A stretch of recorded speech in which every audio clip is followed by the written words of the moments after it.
ఇంతకుముందు చెప్పినా కదా, బైపోలర్ డిసార్డర్ అంటారు దాన్ని. పొద్దున ఒక మాట, సాయంత్రం ఒక మాట. బైపోలర్ డిసార్డర్ అంటే మెంటల్ డిసార్డర్ అదొకటి. అంటే పొద్దున ఒక మాట మాడతారు, పొద్దున ఒక ఆవేశంగా ఉంటారు, సాయంత్రం రాను మా అసెంబ్లీకి రా అంటారు. నిన్ననే రెండు మాట్లాడండి, మరి అసెంబ్లీకి రండి, మాకు వచ్చి అడ్వైజ్ ఇవ్వండి అని చెప్పిండు. మేము మీకు పూర్తిగా గౌరవిస్తా ఉన్నాడు.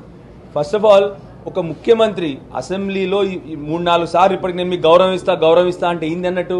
అంటే నువ్వు గౌరవించట్లేదు అన్నట్టే కదా, నువ్వు పద్ధతిగా ప్రవర్తించట్లేదు అన్నట్టే కదా, మూర్ఖంగా చిల్లరగా ప్రవర్తిస్తున్నావు అన్నట్టే కదా. చిల్లర ప్రవర్తనకి నువ్వే సమర్థించుకుంటున్నావు, నువ్వే చెప్తున్నావు నేను చిల్లర ప్రవర్తిస్తాను, ఇప్పుడు మీరు వస్తే మాత్రం బాగా ప్రవర్తిస్తానని చెప్పి నువ్వే చెప్తా ఉన్నావు. ఆయన మాటలకు ప్రజలు కసబ్లాగా ఎవరిని వృద్ధిస్తారో టైం విల్ టెల్.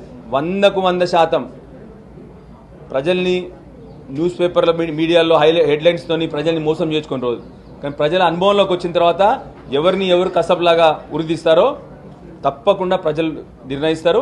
100% జరగబోతోంది. ఈయన ఎవరు అసలు ఫస్ట్ ఆఫ్ ఆల్ జడ్జ్మెంట్, ఆయనకు విషయం తెలియకుండా జడ్జ్మెంట్ ఇస్తున్నాడు. ఆయనకు నీళ్లు తెలియకపోయా, కుంటలు తెలియకపోయా, చెరువులు తెలియకపోయా. దేవాదుల బేసిన్ తెలియని మరి దేంట్లో వృద్ధి చేయాలి చెప్పరు మీరు? దేవాదుల బేసిన్ తెలియని ఏ వృద్ధి చేయాలో చెప్పరు మీరు? ఒక రాష్ట్ర ముఖ్యమంత్రికి దేవాదుల ఏ బేసిన్లో ఉందని డైరెక్ట్ అడిగిండు, ఆ బంకచేర్ల ఏ జిల్లాలో ఉందని అడిగిండు. వాళ్ళేమో బంకచేర్లకు పోయి పర్మిషన్ తెచ్చుకున్నారు. ఈయన పోయి అప్పుడు బంకచేర్ల ఏ జిల్లాలో ఉందండి అని అడుగుతున్నాడు. నేను మీ లైవ్గా మీ కెమెరాల ముందు అడిగింది నేను కానీ మీరు చూపెట్టిందే నేను చెప్తున్నా. అట్లాంటి వాడిని ఏ వృద్ధి చేయాలో ఆయనే నిర్ణయించుకోండి. మేము మాత్రం ఎవరిని వృద్ధి చేయమని చెప్పము, ఎందుకంటే అది మా సంస్కారం కాదు. అవి వృద్ధి చేయాల్సిన బాధ్యత జడ్జిలు ఉంటారు, దానికి జడ్జిమెంట్ చేస్తారు. రెండోది, ప్రజల అనుభవంలో ప్రజల కోసైనప్పుడు ప్రజలు మాత్రం కొందరిని వృద్ధి చేయబోతా ఉన్నారు, అది మీరే వెయిట్ చేస్తారు.